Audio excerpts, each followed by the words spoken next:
हम्म, तो hello everyone, welcome and welcome back to my physics fungi channel. मैं आपको बता दूं कि इस चैनल पे आप लोग सिर्फ पढ़ते नहीं बल्कि सीखते भी हो। और आज की वीडियो में हम लोग इलेक्ट्रिक चार्ज एंड फील्ड के मोस्ट इंपोर्टेंट एमसीक्यू क्वेश्चंस करने वाले हैं, जिसमें कुछ प्रीवियस ईयर क्वेश्चंस भी हैं। सो एक भी क्वेश्चंस को आप लोग मिस मत करना, क्योंकि ये video specially for board exams 2026 के पर्पज से बनाया गया है।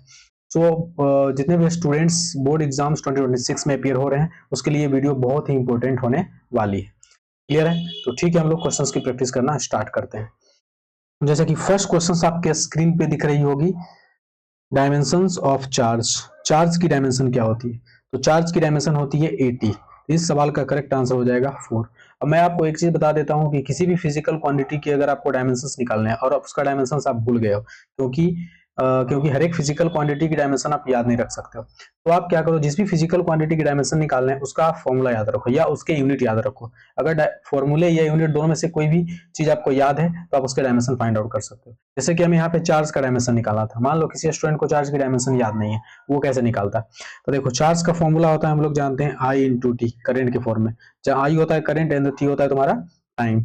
और करंट की जो डायमेंशन होती है वो होती है ए या कैपिटल ए या कैपिटल आई होती है। अब यहाँ पे हमने कैपिटल यू ए यूज किया है बिकॉज यहाँ पे जो आंसर है वो ए के फॉर्म में है। सो यहाँ से चार्ज की डायमेंशन निकल के आ गई 80। तो इस सवाल का करेक्ट आंसर हो जाएगा ऑप्शन नंबर 4। नेक्स्ट सवाल पे हम लोग चलते हैं। नेक्स्ट सवाल है हम लोग का, 1 coulomb charge equal to dash ESU। तो कह रहा है 1 कूलम चार्ज कितने इलेक्ट्रोस्टैटिक यूनिट ऑफ चार्ज के बराबर होती है? 1 कूलम चार्ज जो होता है वो होता है 3 इंटू 10 पे power 9 electrostatic unit of charge के बराबर होता है। तो इस सवाल का करेक्ट आंसर हो जाएगा ऑप्शन नंबर फर्स्ट। नेक्स्ट सवाल पे हम लोग चलते हैं।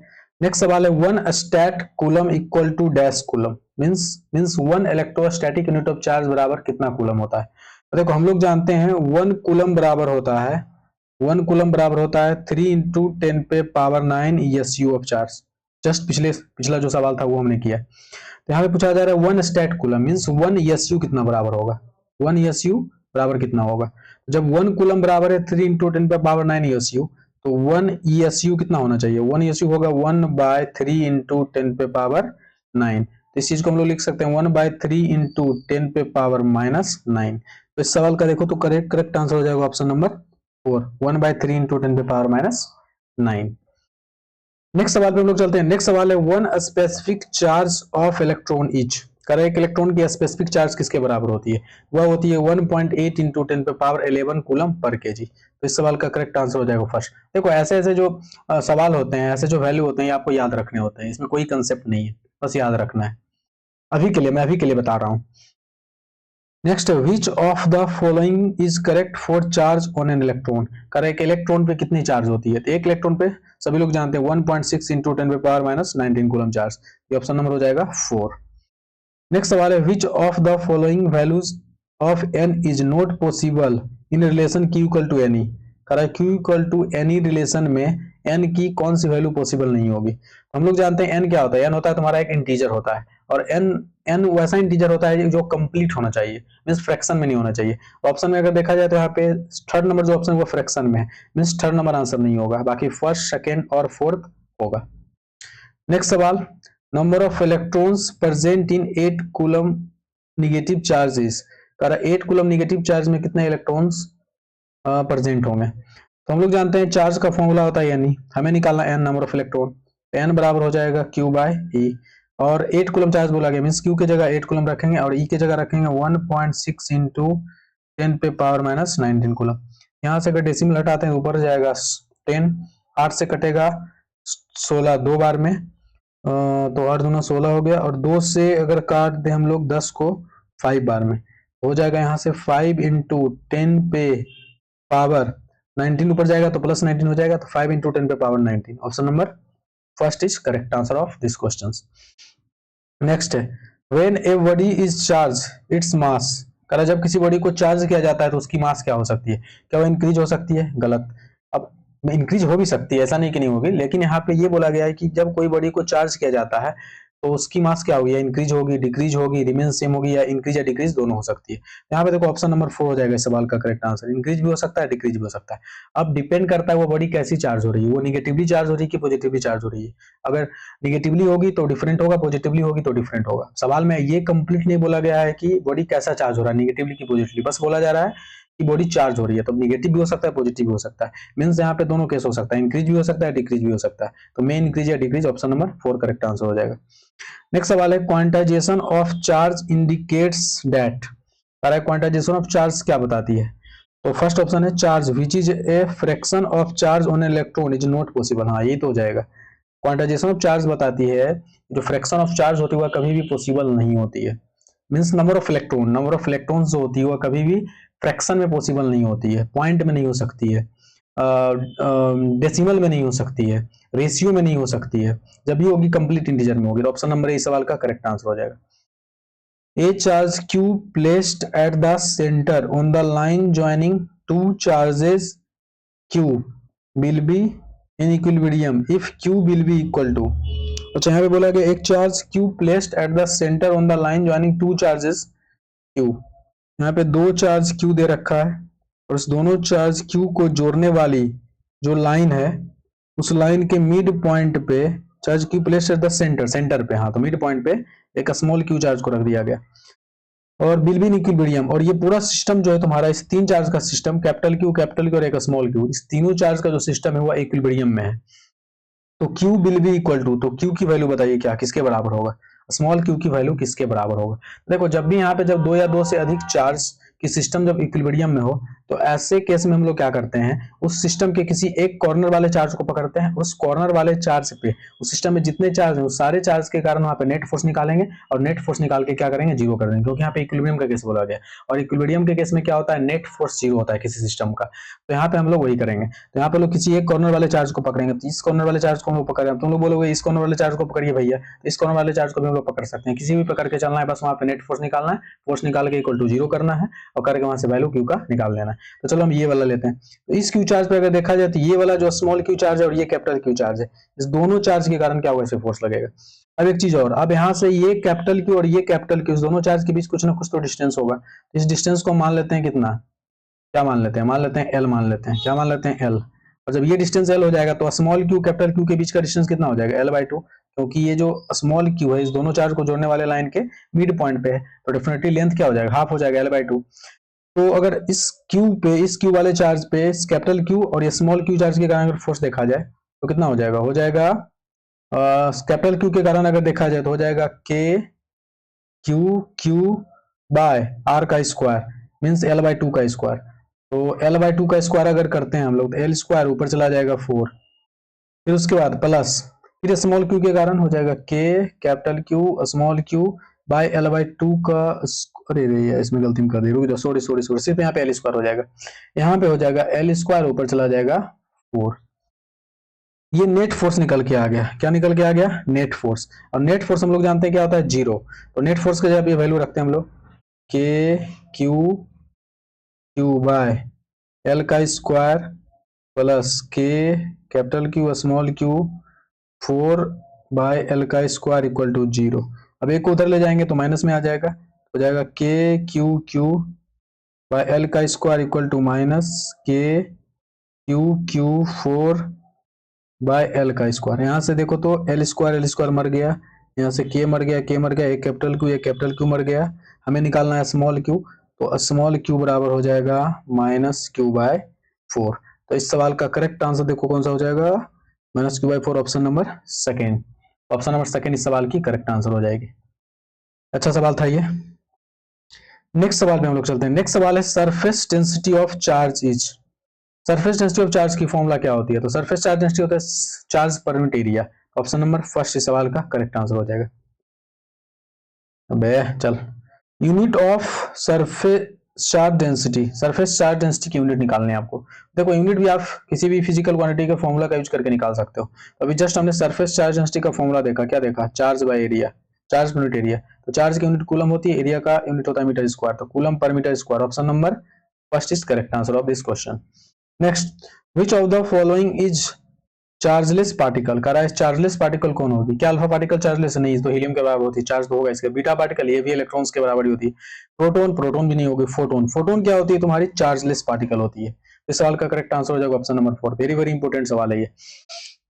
नेक्स्ट है the distance between two charges is made half.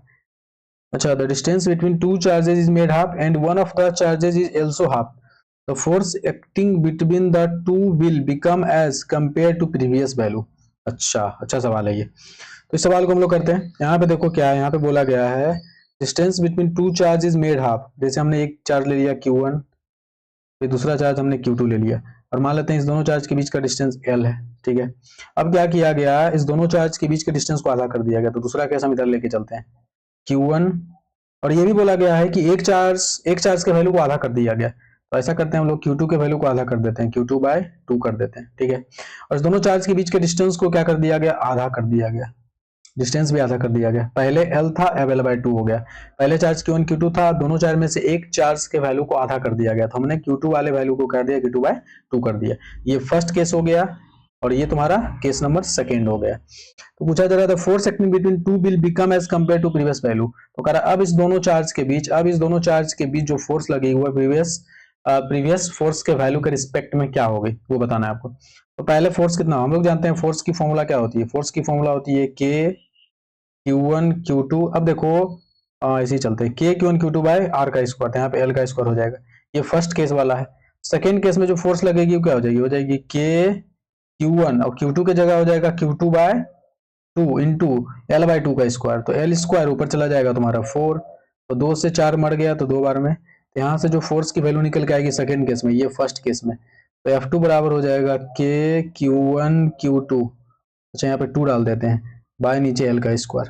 देखो तो फर्स्ट वाले केस में जो फोर्स का फॉर्मूला है K Q1 Q2 L square, second case में जो है 2 K1 Q2 L स्क्वायर। तो हम लोग देखो तो K Q1 Q2 L square की जगह पे क्या लिख सकते हैं? F1 लिख सकते हैं।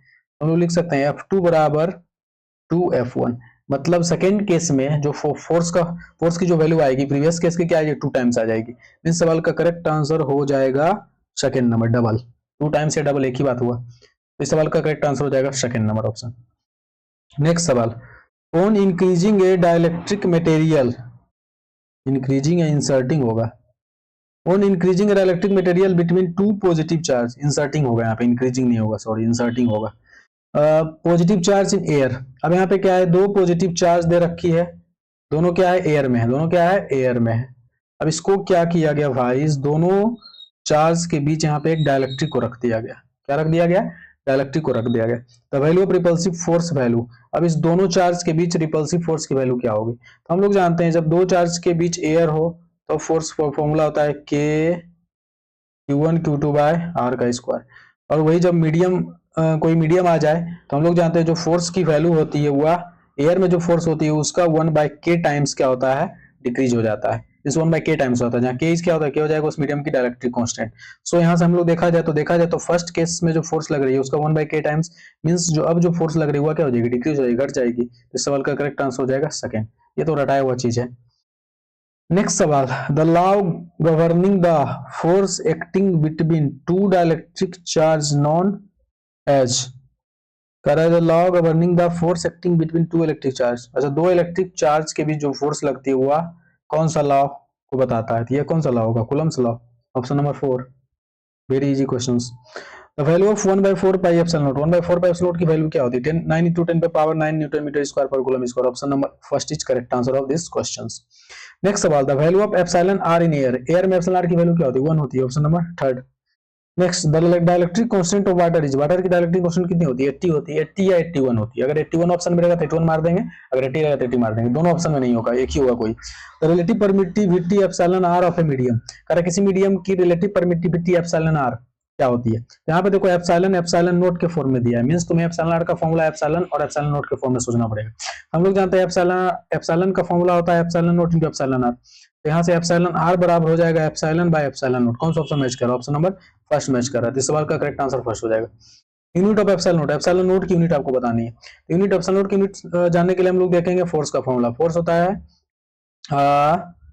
1/4 pi epsilon naught Q1 Q2 by R का स्क्वायर। हमें एप्सिलॉन नोट की यूनिट निकालनी है। एप्सिलॉन नोट को एक जगह कर दो, F को एक साइड ले आओ, तो यहाँ से हो जाएगा Q1 Q2 बाय 4 पाई F R का स्क्वायर। अब जो 4 पाई है कांस्टेंट है, कांस्टेंट को बाहर कर दो, कांस्टेंट की कोई यूनिट नहीं होती है। Q1 Q2 तुम्हारा हो जाएगा कूलम का स्क्वायर, नीचे हो जाएगा न्यूटन फोर्स की और रेडियस R का स्क्वायर मीटर स्क्वायर, तो coulomb square by newton metre square. तो कहीं कोई मैच नहीं कर रहा है बे, मैच क्यों नहीं कर रहा है?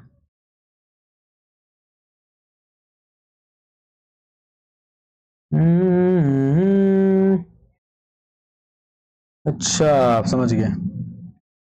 ये फेराड के फॉर्म में दे रखा है। कैपेसिटी का फॉर्मूला एक होता है ना, एप्सिलॉन नोट ए बाय डी, तो कैपेसिटेंस का होता है फेराड।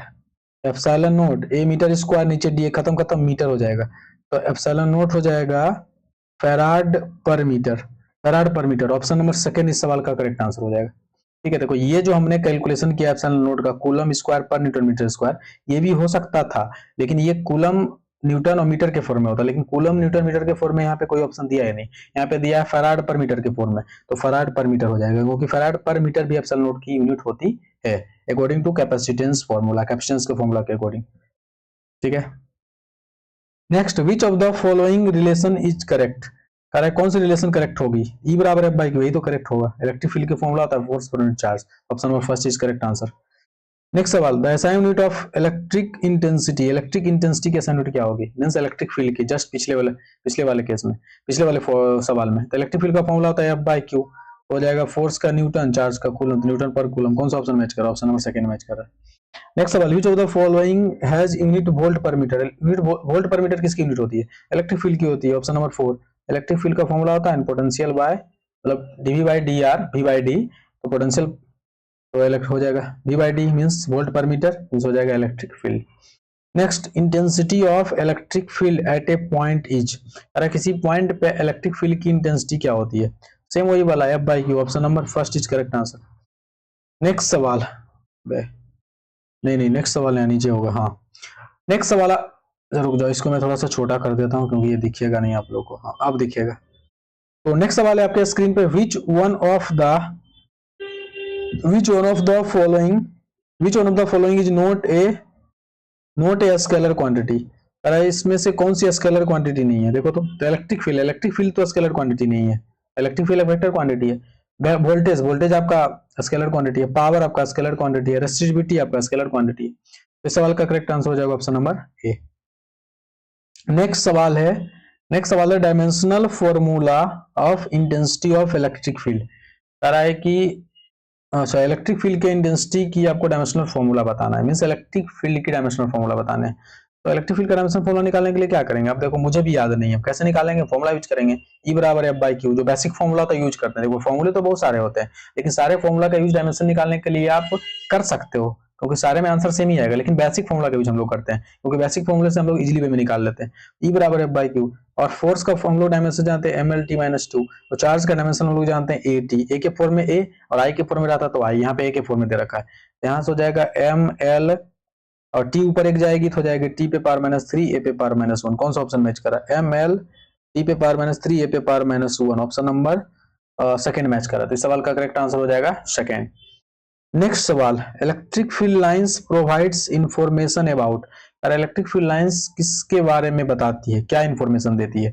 फील्ड स्ट्रेंथ के बारे में बताती है, डायरेक्शन के बारे में बताती है, नेचर ऑफ चार्ज बताती है, ऑल ऑफ दिस सारा बताती है। फील्ड स्ट्रेंथ भी बताती है, तो है फील्ड की स्ट्रेंथ क्या वो भी बताती है, डायरेक्शन भी बताती है किस डायरेक्शन में जा रही है, नेचर ऑफ चार्ज की नेचर भी बताती है, अगर प्लस होगी तो डाइवर्जेंट, माइनस होगी तो convergent. So all of this सवाल का करेक्ट आंसर हो जाएगा option number 4।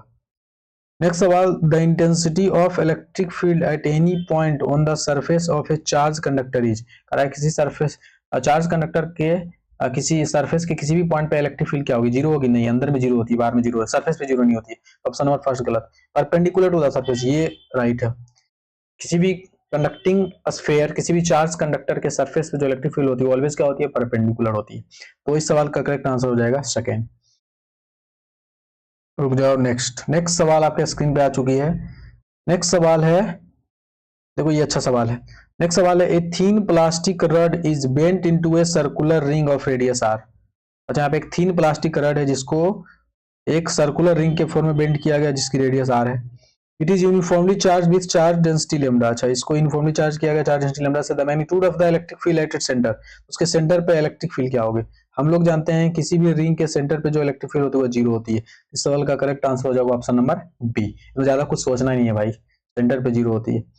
A point charge Q is, मुझे थोड़ा पेन का कलर चेंज करता हूं मैं। अब सही है। A charge q is kept at a distance r from an infinitely long straight wire with charge density lambda। यहाँ पे एक infinitely long straight wire है जिसकी linear charge density lambda है। वहां से किसी r डिस्टेंस पे एक पॉइंट चार्ज को रखा गया है, एक पॉइंट चार्ज q को रख दिया। ठीक है, मैंने रख दिया। The magnitude of the electrostatic force experienced by charge q, तो कह रहा है इस चार्ज q के द्वारा कितनी फोर्स एक्सपीरियंस की जा रही है बताइए। तो हम लोग जानते हैं सबसे पहले इस लीनियर चार्ज डेंसिटी के कारण r डिस्टेंस पे सबसे पहले इलेक्ट्रिक फील्ड होगा, और वो इलेक्ट्रिक फील्ड कितना होगा आप लोग जानते हो, क्या होता है, lambda by 2 pi epsilon naught r, ये होगा। और हम लोग जानते हैं इस यहाँ पे इलेक्ट्रिक फील्ड होगी इस लीनियर चार्ज डिस्ट्रीब्यूशन के कारण, r डिस्टेंस पे इलेक्ट्रिक फील्ड होगी। और हम लोग जानते हैं किसी इलेक्ट्रिक फील्ड में जब किसी चार्ज पार्टिकल को रखते हैं तो वह क्या होता है, फोर्स एक्सपीरियंस करती है। तो डेफिनेटली इस चार्ज पार्टिकल पे फोर्स लगेगा, और वह फोर्स कितना हो जाएगा, फोर्स हो जाएगा E इंटू क्यू। और E इलेक्ट्रिक फील्ड हम लोग ऑलरेडी निकाल चुके हैं, क्या है, lambda by 2 pi epsilon naught r into Q. तो इस सवाल का करेक्ट आंसर कौन सा हो जाएगा, lambda Q by 2 pi epsilon naught r। Option number 20 is correct answer. Option number B means बहादुर हो आप। नेक्स्ट सवाल, दिख तो रहा है सब कुछ सही है। नेक्स्ट सवाल है आपके स्क्रीन पे, ए charge sphere of radius r has surface charge density sigma, the electric field on its surface is E if the radius of the sphere is doubled keeping charge density the same, the ratio of the electric field on the old sphere to that on the new sphere will be। तो यहाँ पे क्या है, आपका एक sphere है जिसकी radius r दे रखी है और जिसकी वजह से इलेक्ट्रिक फील्ड ई दे रखा है और उसकी सरफेस चार्ज डेंसिटी सिग्मा दे रखी है। बोला गया है कि ये जो कंडक्टिंग स्फीयर है, मींस चार्ज स्फीयर, उसकी रेडियस को डबल कर दिया गया, रेडियस को डबल कर दिया गया, लेकिन उसकी जो सरफेस चार्ज डेंसिटी है उसको कांस्टेंट रखती है, मतलब सिग्मा ही है। तो पूछा जा रहा है बताइए अब इलेक्ट्रिक फील्ड का रेशियो बताइए ओल्ड और न्यू में। हम लोग जानते हैं जब चार्ज डेंसिटी सेम है तो इलेक्ट्रिक फील्ड भी सेम होगी, उसके रेडियस से कोई फर्क नहीं पड़ने वाला है। सो फाइनली अगर देखा जाए इस दोनों ओल्ड और न्यू वाले इलेक्ट्रिक फील्ड, ओल्ड और न्यू वाले इलेक्ट्रिक फील्ड का जो रेशियो आएगा वो आ जाएगा 1। Option number first is correct answer. ए, आओ कभी हवेली पे। ऑप्शन नंबर ए मींस आओ कभी हवेली पे, चाय पानी करवाते हैं। नेक्स्ट सवाल है भाई, ए charge Q is fixed in position, एक चार्ज क्यू को जिसको फिक्स्ड पोजीशन में फिक्स कर दिया गया है। Another charge Q is brought near charge Q, अच्छा एक स्मॉल चार्ज क्यू है जिसको कैपिटल क्यू के नजदीक लाया जा रहा है। And release from the rest, उसके बाद क्या किया है, उसको रेस्ट से छोड़ दिया गया। Which of the following graphs is the correct representation of the acceleration of the charge q as a function of its distance r from charge q. ये अच्छा सवाल है, यहाँ पे ग्राफ बनाना है हमें। देखो सवाल थोड़ा सा मैं एक बार फिर से अच्छे से कर लेता हूँ, पढ़ लेता हूँ, तभी आप समझ पाओगे सवाल को, क्योंकि ये सवाल थोड़ा अच्छा सवाल है। ठीक है, क्योंकि हमें ग्राफ बनाना है। ग्राफ बनाने से पहले हमें इक्वेशन बनाने पड़ेंगे, फॉर्मूले लाने पड़ेंगे, उसके बाद रिलेशन तैयार करना पड़ेगा, उसके बाद तभी हम लोग ग्राफ ड्रॉ कर सकते हैं, अदरवाइज ग्राफ ड्रॉ नहीं होगा। तो एक charge Q is fixed in position, यहाँ पे एक चार्ज क्यू है, इसको हम लोग क्या किए भाई साहब, फिक्स कर दिए, बहुत अच्छा फिक्स हो गया। Another charge Q is brought near charge Q. अब यहाँ पे क्या किया गया, ये जो कैपिटल क्यू चार्ज है इसके नजदीक एक स्मॉल क्यू चार्ज को लाया गया, ठीक है, ला के रख दिया। ठीक है, ये नजदीक में हम यहाँ पे ला के रख दिया। एंड रिलीज फ्रॉम रेस्ट, उसके बाद क्या है, इसको रेस्ट रिलीज कर दिया गया, पहले रेस्ट में था यहाँ पे, अब इसको क्या किया गया, छोड़ दिया गया। Which of the following graph is the correct representation of the acceleration of the charge q. तो इस चार्ज क्यू का करेक्ट एक्सेलरेशन का ग्राफ कौन रिप्रेजेंट कर रहा है, किसके साथ, डिस्टेंस के साथ, आर डिस्टेंस के साथ कौन सा ग्राफ करेक्ट रिप्रेजेंटेशन कर रहा है, ये बताना है आपको। मींस आपको ये जो स्मॉल क्यू चार्ज है, इस स्मॉल क्यू चार्ज पे जो एक्सेलरेशन लगेगी वह एक्सेलरेशन, ठीक है, और डिस्टेंस के बीच का आपको ग्राफ बताने हैं। तो हम लोग जानते हैं सबसे पहले एक्सेलरेशन फाइंड आउट करने के लिए हम लोग जानते हैं कि देखो सबसे पहले हम लोग जानते हैं कि जब इस स्मॉल क्यू चार्ज को इस कैपिटल क्यू चार्ज के नजदीक अगर ला कर रखते हैं और मान लेते हैं इस दोनों चार्ज के बीच का डिस्टेंस आर है, दोनों चार्ज के बीच का डिस्टेंस क्या है, आर है, ठीक है, स्मॉल आर है। तो इस कैपिटल क्यू चार्ज के कारण इस स्मॉल क्यू चार्ज पे फोर्स लगेगा और वह फोर्स तो आप लोग जानते ही हो भाई, क्या हो जाता है, वो होता है के क्यू बाय आर का स्क्वायर, ये होता है। अब फोर्स लगेगा तो फोर्स लगने की वजह से कहीं ना कहीं क्या होगा, एसलेट होगा। क्या होगा, एसलेट होगा। तो फोर्स जब एसलेट होगा तो फोर्स का फॉर्मूला हम लोग जानते हैं, मास into acceleration, k capital q q by r का स्क्वायर। अब हमें निकालना है क्या, हमें निकालना है इस चार्ज स्मॉल चार्ज टू पे एसलेशन जो लग रहा है और आर, इस दोनों के बीच का ग्राफ हमें रिप्रेजेंट करना है। तो बन तो गया भाई, ए क्या हो जाएगा, ए हो जाएगा तुम्हारा आर स्क्वायर के इनवर्सली, और इनवर्सली की ग्राफ क्या होती है, hyperbola. Means option number A is correct answer of this question. यहाँ पे ए और आर के बीच का ग्राफ ड्रॉ करना था हमें इस स्मॉल क्यू चार्ज के लिए। तो स्मॉल क्यू चार्ज जो है ए एसलेशन से सिलेक्ट कर रही है, और ए एसलेशन और आर के बीच का जो रिलेशन है वो क्या है, आर स्क्वायर के इनवर्सली, और इनवर्सली का ग्राफ हाइपरबोला होता है। तो इस सवाल का correct answer option number A हो जाएगा। तो ऐसे बनाना है इस सवाल को। नेक्स्ट सवाल क्या है, नेक्स्ट सवाल है two charge particles P and Q having the same charge but different masses mp and mq। Two charges particles, two charge particle P and Q having the same charge but different masses mp and mq। यहाँ पे दो charge particle है P and Q, जिसके पास same charge है लेकिन mass different है। Start from rest, जहां जो कि रेस्ट से स्टार्ट कर रहा है, and travel equal distance in equal in uniform electric field E in time TP and TQ respectively, neglecting the effect of gravity the ratio TP by TQ. TP by TQ की ratio बतानी है आपको। अरे भाई चलो आओ करते हैं। यहाँ पे क्या है, आपका दो चार्ज पी है और एक तुम्हारा, इसको दो केस में हम लोग लेके चलते हैं, ये क्यू है, ठीक है। दोनों पे सेम चार्ज है तो इस पे हमने क्यू चार्ज ले लिया, इसका भी हमने क्यू चार्ज ले लिया, but different masses MP and MQ, लेकिन मास डिफरेंट है, एमपी एक का एक दूसरे का एमक्यू है। तो इसका मास हमने ले लिया, यहीं पे ले लेते हैं एमपी, और दूसरे का मास हम लोग ले लेते हैं एमक्यू। उसके बाद बोला गया है start from rest and traverse equal distance in uniform electric field E. अच्छा, equal distance uniform electric field E में ट्रेवल करती थी, ये हमने इलेक्ट्रिक फील्ड ई ले लिया यूनिफॉर्म, इसके लिए भी हमने यूनिफॉर्म इलेक्ट्रिक फील्ड ई ले लिया, और दोनों इक्वल डिस्टेंस ट्रेवल करता है और रेस्ट से ट्रेवल करता है, मतलब कि रेस्ट से स्टार्ट करता है मोशन, मतलब इसकी इनिशियल स्पीड क्या हो जाएगी, जीरो। तो टाइम कितना लेता है, एक टाइम लेता है टीपी और दूसरा टाइम लेता है टीक्यू। तो टीपी और टीक्यू की रेशियो बतानी है हमें। तो मान लेते हैं ये एस डिस्टेंस कवर किया, ये भी एस डिस्टेंस कवर किया, तो यहाँ से एस की फॉर्मूला क्या हो जाएगी, एस हो जाएगा हाफ ए टी का स्क्वायर, इसके लिए भी हो जाएगा S equal to half A T का स्क्वायर। अब ए तुम्हें निकालना पड़ेगा, तो ए हम लोग जानते हैं, ए की वैल्यू क्या होती है, ए बराबर होता है force by mass, force by mass होता है, और एफ के जगह पे हो जाएगा E into Q by mass. तो इसके अब हम लोग क्या करते हैं, ऐसे करते हैं, तो यहाँ पे हम लोग ऐसे लिखते हैं हाफ ए के जगह पे लिखेंगे ई। अब इलेक्ट्रिक फील्ड तो सेम है, चार्ज भी सेम है, लेकिन मास डिफरेंट है, मास के जगह पे हम लोग लगा देंगे एम पी इंटू टीपी का स्क्वायर, फिर इसके जगह लगा देंगे हाफ ए के जगह E Q by M Q into T Q का स्क्वायर। हमें निकालना है, हमें निकालना है टीपी और टीक्यू का रेशियो। तो हम लोग क्या करते हैं, एस और एस का रेशियो का निकाल लेंगे, तो टीपी और टीक्यू का रेशियो निकल के आ जाएगा। तो एस, तो ये दोनों का निकाल लेते हैं, एस बराबर हाफ, तो हाफ ई क्यू नीचे एम पी टीपी का स्क्वायर, फिर नीचे रेशियो कर देते हैं इसका, S equal to half E Q M Q T Q का स्क्वायर। यहाँ से एस एस मर गया, हाफ मर गया, हाफ मर गया, ई क्यू मर गया, ई क्यू मर गया। यहाँ से हमें निकालना है टीपी बाय टी क्यू का रेशियो। तो टीपी बाय टी क्यू बराबर हो जाएगा M P by M Q, square को उधर ले जाएंगे अंडर रूट, तो under root M P by M Q. कौन सा ऑप्शन मैच कर रहा है, ऑप्शन नंबर सी मैच कर रहा है। ऑप्शन नंबर सी मीन्स चांद के पार चलो। इस सवाल का correct answer option number C था। नेक्स्ट सवाल क्या है भाई, नेक्स्ट सवाल बड़ा खतरनाक दिख रहा है जी। कुछ ज्यादा ही खतरनाक नहीं दिख रहा है नेक्स्ट सवाल। चलो ठीक है, नेक्स्ट सवाल करते हैं हम लोग।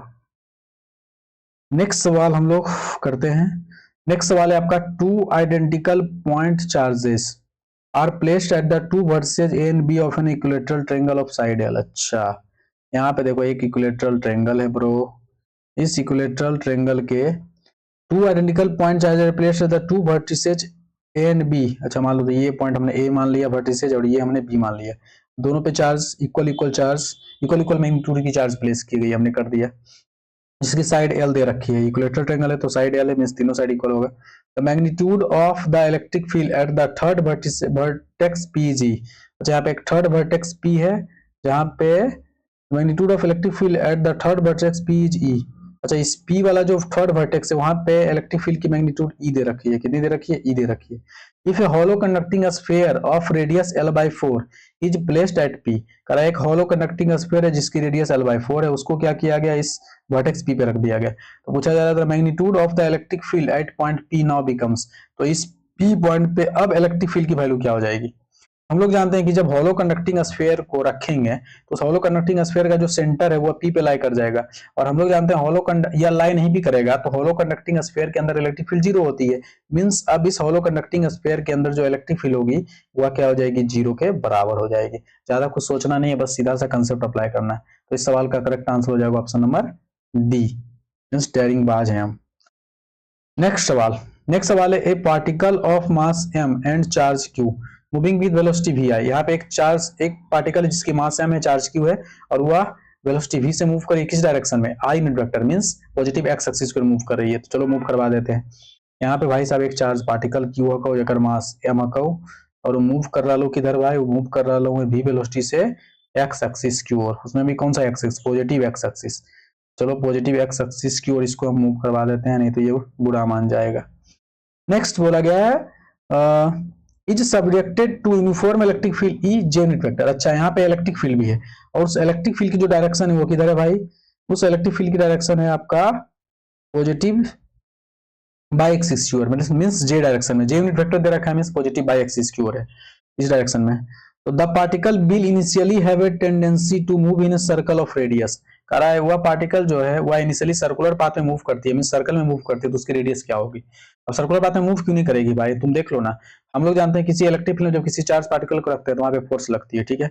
और यहाँ पे पॉजिटिव चार्ज पार्टिकल है, सो फोर्स की जो डायरेक्शन होगी इलेक्ट्रिक फील्ड के डायरेक्शन में होगी। तो यहाँ पे जो फोर्स लग रही है वह फोर्स उस चार्ज पार्टिकल के वेलोसिटी के परपेंडिकुलर है, और हम लोग जानते हैं किसी भी बॉडी के किसी भी पार्टिकल्स के वेलोसिटी के परपेंडिकुलर जब फोर्स लगती है तो फाइनली वह कहां मूव करती है ब्रो? वह मूव करती है सर्कुलर पाथ पे। तो सर्कुलर पाथ में मूव करी तो रेडियस तो होगा, और रेडियस होगा तो हम लोग जानते हैं यहाँ पे सेंट्रिपेटल फोर्स लगेगा, फोर्स बराबर mv² बाय आर।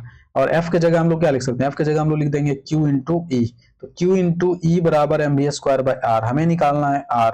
तो R बराबर हो जाएगा mv² बाय QE। तो इस सवाल की करेक्ट आंसर हो जाएगा mv² by QE in x y plane. Option number C is correct answer of this questions. ठीक है, आसान सा सवाल था।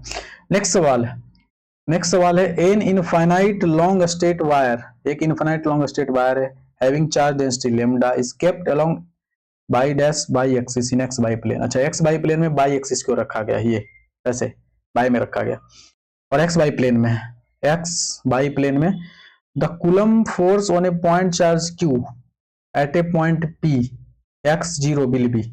अब यहाँ पे एक चार्ज q है, पॉइंट चार्ज q है, जो कि कहाँ पे, जिसको कहाँ पे रखा गया? किसी पॉइंट p पे, जिसकी कोऑर्डिनेट x0 दे रखी है, मींस x कोऑर्डिनेट में रखा गया है। कहाँ पे रखा गया? उसको पॉजिटिव x क्यों रखा गया? यहाँ पे मान लो कोई पॉइंट p है, x कोऑर्डिनेट हो गया, बाई कोऑर्डिनेट इसकी 0, x कोऑर्डिनेट मींस x हो गई, और यहाँ पे इस q चार्ज को रख दिया गया। तो तुमसे पूछा जा रहा है क्या?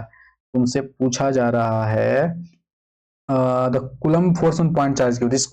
इस पॉइंट चार्ज क्यू पे कूलम फोर्स कितनी होगी? तो हम लोग जानते हैं इस लीनियर चार्ज डेंसिटी के वजह से सबसे पहले सबसे पहले सबसे पहले सबसे पहले सबसे पहले सबसे पहले सबसे पहले सबसे पहले इस एक्स डिस्टेंस पे क्या होगा? एक इलेक्ट्रिक फील्ड क्रिएट होगी, और इलेक्ट्रिक फील्ड क्या हो जाएगी? हो जाएगी lambda by 2 pi epsilon naught x हो जाएगी।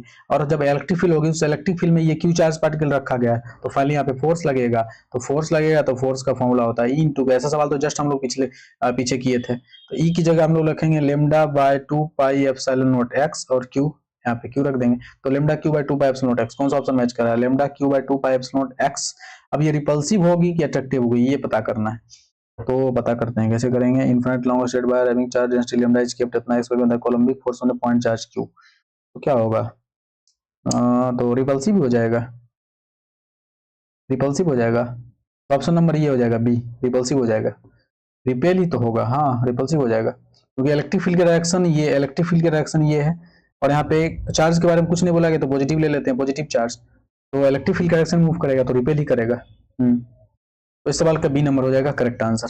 SI unit of electric dipole moment is, करा इलेक्ट्रिक डायपोल मोमेंट की एसआई यूनिट क्या होती है? तो हम लोग जानते हैं इलेक्ट्रिक डायपोल मोमेंट का फॉर्मूला क्या होता है? वो होता है क्यू इंटू डी, जहाँ क्यू होता है चार्ज और डी होता है दोनों चार्ज के बीच का डिस्टेंस, शॉर्टेस्ट डिस्टेंस। तो क्यू का कूलम और डिस्टेंस का मीटर, तो कूलम मीटर। ऑप्शन नंबर कौन सा हो जाएगा? Option number first is correct answer. Next सवाल, two equal and opposite charges of 5 coulomb are kept mutually at a distance of 5 centimetre. यहाँ पे दो इक्वल एंड अपोजिट चार्जेस है of 5 coulomb are kept mutually at a distance of 5 centimetre. ठीक है, तो यहाँ पे क्या है, दो चार्ज दे रखा है, दो इक्वल एंड अपोजिट चार्ज। अच्छा, यहाँ पे दो चार्ज दे रखा है, दो इक्वल एंड अपोजिट चार्ज है। अपोजिट का मतलब कि नेचर में अपोजिट है, एक +5 कूलम है और एक है तुम्हारा -5 कूलम। तो इस दोनों चार्ज के बीच का जो डिस्टेंस है वो है 5 सेंटीमीटर। सेंटीमीटर तो मीटर में हो जाएगा 5 × 10⁻² metre. The electric dipole moment of this system, system की इलेक्ट्रिक डायपोल मोमेंट पूछी जा रही है। तो हम लोग जानते हैं P बराबर होता है Q × D, तो P की जगह 5 × D, तो 5 × 10⁻², तो हो जाएगा 25 × 10⁻²। भाई क्या गलती की है? सही तो है, 25 × 10⁻²।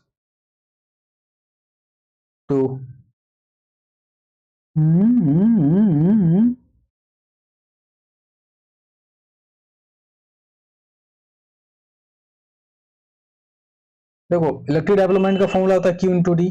Q तुम्हारा चार्ज हो गया, तो 5 कूलम का चार्ज है, 5 हमने रख दिया, एंड D तुम्हारा डिस्टेंस 5 सेंटीमीटर, इसको मीटर में चेंज किया, 1 सेंटीमीटर होता है 10⁻² मीटर, तो हो जाएगा 5 × 10⁻², तो 5 × 5 25 × 10⁻²। तो क्या दिक्कत है इसमें? सही तो है।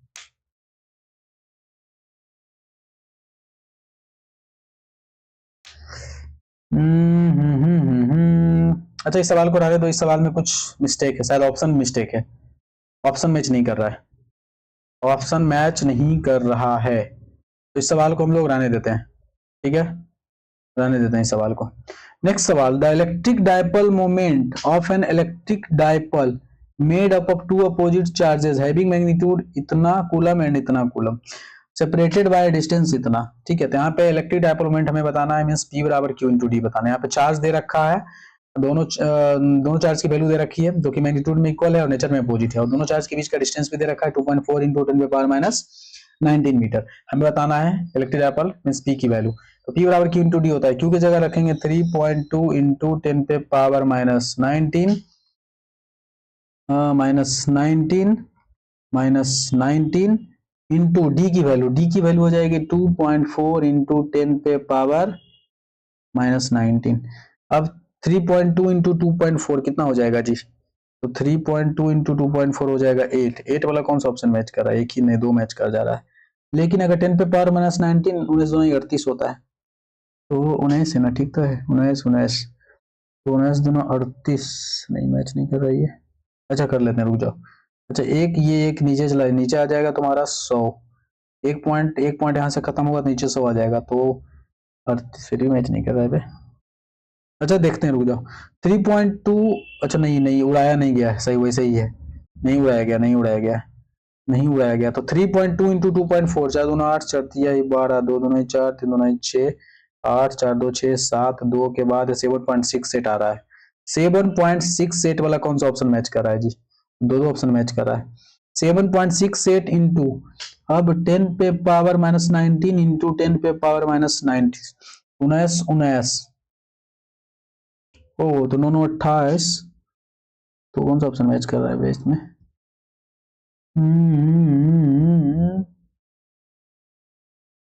मैच कर ही नहीं रहा है कोई। अब फर्स्ट और सेकंड तो मैच कर रहा है, बट लेकिन ये मैच नहीं कर रहा है। 10⁻⁻29 मीटर है, यहाँ पे 10⁻⁻27 मीटर है, यहाँ पे 10⁻⁻19 इंटू 10⁻⁻19, तो 19 तो 19 दूना 38 हो जाता है, तो 38 आना चाहिए था। 38 यहाँ नहीं दिख रहा है कहीं पे, लगता है इसमें भी प्रॉब्लम्स आ रही है। ठीक है, तो इस सवाल को भी आप लोग देख लेना, शायद ऑप्शन ही गायब है, शायद लग रहा है, मुझे ऐसा लग रहा है ऑप्शन ही मैच नहीं कर रहा है।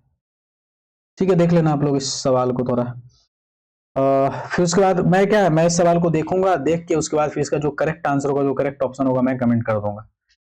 अभी के लिए रहने देते हैं। The torque acting on electric dipole of dipole moment P placed in electric field of intensity E is. तो कह रहा है the torque acting on a electric dipole. अच्छा, किसी यूनिफॉर्म इलेक्ट्रिक फील्ड में जब किसी इलेक्ट्रिक डायपोल को रखते हैं तो टॉर्क लगती है। टॉर्क कितनी होती है P vector cross E vector. तो इस सवाल का करेक्ट आंसर हो जाएगा ऑप्शन नंबर फर्स्ट। नेक्स्ट सवाल क्या, नेक्स्ट सवाल है the electric dipole placed in a non uniform electric field can experience. जब किसी इलेक्ट्रिक डायपोल को किसी नॉन यूनिफॉर्म इलेक्ट्रिक फील्ड में रखते हैं तो वह क्या एक्सपीरियंस करता है। क्या उस पर फोर्स लगती है, फोर्स तो लिखा गया यहाँ पे force but not a torque. अरे फोर्स तो लगती है लेकिन टॉर्क नहीं लगती है। तो non uniform electric field, non uniform electric field में जब हम लोग रखते हैं तो हम लोग जानते हैं वहां पे फोर्स भी लगती है टॉर्क भी लगती है। तो ऑप्शन नंबर ए तो नहीं होगा भाई। Torque but not a force ये भी नहीं होगा। ऑलवेज फोर्स एंड टॉर्क, हाँ ये हो जाएगा। फोर्स भी लगेगी और टॉर्क भी लगेगी। वही जब यूनिफॉर्म इलेक्ट्रिक फील्ड में रखेंगे तो ओनली एंड ओनली क्या लगेगी, वहां पे टॉर्क लगेगी, फोर्स नहीं लगेगी। मतलब फोर्स फोर्स तो लगेगी लेकिन नेट फोर्स जीरो हो जाएगी, नेट फोर्स जीरो हो जाएगी। नेक्स्ट सवाल the electric flux emerging out of 1 coulomb charge. अगर किसी 1 कूलम चार्ज के द्वारा इलेक्ट्रिक फ्लक्स कितनी होगी। तो फ्लक्स का फॉर्मूला क्या होता है, वो होता है Q inside by epsilon not. यहाँ पे 1 कूलम चार्ज है तो क्यू इनसाइड की जगह 1 बाय एप्सिलॉन नॉट हो जाएगा। तो इस सवाल का करेक्ट आंसर हो जाएगा ऑप्शन नंबर ए। नेक्स्ट सवाल the charge q is placed at the centre of cube the electric flux through one of its space. कह रहा है यहाँ पे एक क्यूब है, यहाँ पे क्या है आपका एक, यहाँ पे आपका एक क्यूब है और इस क्यूब के भाई सेंटर पे एक चार्ज को रख दिया गया है। ठीक है, सेंटर पे एक कैपिटल क्यू चार्ज को रख दिया गया है। The electric flux through one of its face, कह रहा है किसी एक फेस के द्वारा बताइए आप फ्लक्स कितनी होगी। तो हम लोग जानते हैं जो क्यूब होती है वह टोटल 6 फेस से मिलकर बनी होती है। तो उस पूरे 6 फेस के वजह से जो फ्लक्स होगी वह क्या हो जाएगी, वो हो जाएगी टोटल चार्ज, उसके अंदर का total charge by epsilon not. और टोटल चार्ज यहाँ पे कितना है, Q capital Q by epsilon not. मतलब 6 फेस के वजह से क्यू बाय एप्सिलॉन नॉट, तो 1 फेस की वजह से क्या हो जाएगी, यहाँ पे 1 फेस की वजह से पूछा जा रहा है, हो जाएगा क्यू बाय 6 एप्सिलॉन नॉट। तो इस सवाल का करेक्ट आंसर हो जाएगा ऑप्शन नंबर बी। खत्म हो गया सवाल, नहीं अभी और है। नेक्स्ट सवाल है the electric dipole consisting of charge plus Q and minus Q. यहाँ पे इलेक्ट्रिक डायपोल जो plus Q minus Q charge से कंसिस्टिंग बना है, separated by distance L in stable equilibrium, जो कि एल डिस्टेंस से सेपरेट है। इन स्टेबल इक्विलिब्रियम, उसको स्टेबल इक्विलिब्रियम रखा गया इन यूनिफॉर्म इलेक्ट्रिक फील्ड, किसी यूनिफॉर्म इलेक्ट्रिक फील्ड ई में स्टेबल इक्विलिब्रियम में रखा गया। The electrostatic potential energy of the dipole, तो उस डायपोल की इलेक्ट्रोस्टैटिक पोटेंशियल एनर्जी क्या होगी। हम लोग जानते हैं किसी यूनिफॉर्म इलेक्ट्रिक फील्ड में जब किसी इलेक्ट्रिक डायपोल को रखते हैं तो उसकी जो पोटेंशियल एनर्जी होती है, हम यहाँ पे लिखते हैं, वो पोटेंशियल एनर्जी होती है minus P E cos theta, ये फॉर्मूला होता है। ठीक है, और यहाँ पे इक्विलिब्रियम स्टेबल है, स्टेबल इक्विलिब्रियम का मतलब यहाँ पे एंगल क्या हो जाएगी, जीरो। तो कॉस जीरो की वैल्यू क्या होती है 1, तो यहाँ से जो पोटेंशियल एनर्जी आ जाएगी वो हो जाएगी माइनस पी इंटू ई। और पी जहाँ इलेक्ट्रिक डायपोल है, और इलेक्ट्रिक डायपोल का फॉर्मूला हम लोग जानते हैं क्या होता है, Q इंटू डी। तो यहाँ पे Q इंटू डी मतलब दोनों चार्ज के बीच का डिस्टेंस L इंटू ई, तो माइनस क्यू एल ई। तो इस सवाल का करेक्ट आंसर हो जाएगा ऑप्शन नंबर सी। वही अगर यहाँ पे बोला जाता अनस्टेबल इक्विलिब्रियम, यहाँ पे स्टेबल है, अगर बोला जाता अनस्टेबल तो ऑप्शन नंबर ए हो जाता, क्यू एल ई प्लस में आ जाता। नेक्स्ट सवाल द इलेक्ट्रॉन एक्सपीरियंस्ड फोर्स इतना in an electric field E the electric field is, an electron experience a force, कह रहा है एक इलेक्ट्रॉन है जो कि इतना फोर्स एक्सपीरियंस कर रहा है इन एन इलेक्ट्रिक फील्ड ई, किसी ई इलेक्ट्रिक फील्ड में। तो इलेक्ट्रिक फील्ड ई की वैल्यू पूछी जा रही है आपसे। हम लोग जानते हैं किसी यूनिफॉर्म इलेक्ट्रिक फील्ड में जब किसी चार्ज पार्टिकल को रखते हैं वह जो फोर्स एक्सपीरियंस करते हुए उसका फॉर्मूला होता है क्यू इंटू ई। यहाँ पे फोर्स दे रखी है और यहाँ पे एक इलेक्ट्रॉन बोला गया, मीन्स एक इलेक्ट्रॉन पे कितनी चार्ज होती है वो हमें पता है और हमें निकालना है ई का वैल्यू। तो ई बराबर हो जाएगा एफ बाय क्यू। एफ की वैल्यू यहाँ पे दे रखी है 1.6 इंटू 10 पे पावर माइनस 16 बाय नीचे क्यू की जगह होता है एन इंटू ई, एन होता है नंबर ऑफ इलेक्ट्रॉन, यहाँ पे एन इलेक्ट्रॉन बोला मींस एक इलेक्ट्रॉन, तो एन की वैल्यू 1 और एक इलेक्ट्रॉन पे चार्ज होता है 1.6 इंटू 10 पे पावर माइनस 90। 1.6 मरेगा तो बचेगा यहाँ पे 1 इंटू 10 पे पावर माइनस 6, 16 ऊपर जाएगा 10 पे पावर 19, तो 90 में से 16 17 18 19, 10 पे पावर हो जाएगा माइनस 3, नहीं प्लस में आ जाएगा, 10 पे पावर 3 हो जाएगा, 10 पे पावर 3 हो जाएगा। अब माइनस में होगा कि प्लस में होगा ये ध्यान रखना है। तो जो तो सबसे पहले तो electric field in an electric field ई, तो इलेक्ट्रिक फील्ड की डायरेक्शन क्या हो जाएगी, एक्सपीरियंस से फोर्स इतना इन एन इलेक्ट्रिक फील्ड ई। अब हम लोग जानते हैं किसी इलेक्ट्रिक फील्ड में जब किसी इलेक्ट्रॉन को रखते हैं, इलेक्ट्रॉन को रखते हैं तो उस इलेक्ट्रॉन पे जो फोर्स लगती है उसका जो डायरेक्शन होता है इलेक्ट्रिक फील्ड का डायरेक्शन के अपोजिट होता है। तो ये जो फोर्स यहाँ पे लग रहा है इलेक्ट्रॉन पे, वो लग रहा है पॉजिटिव एक्स एक्सिस की ओर, मतलब ये फोर्स का डायरेक्शन है। तो डेफिनेटली है कि इलेक्ट्रिक फील्ड का डायरेक्शन इधर होगा, मींस माइनस आई हो जाएगा। तो ऑप्शन नंबर बी सवाल का करेक्ट आंसर हो जाएगा। Option number B correct answer हो जाएगा। चलो थैंक यू, बाय बाय। तो आज की वीडियो में हम लोग इतने सारे सवाल किए, इतने सारे इंपॉर्टेंट एमसीक्यू किए। तो आज की वीडियो को हम लोग यहीं पे स्टॉप करते हैं। और वीडियो भी हम लोग का अच्छा खासा लंबा चला गया, 44 मिनट। अब इतने सारे सवाल करेंगे तो वीडियो तो जाएगा भाई लंबा। तो अगर आप लोग को ये वीडियो अच्छी लगी तो वीडियो को लाइक कर देना, चैनल को सब्सक्राइब कर लेना और अपने फ्रेंड के पास शेयर करना।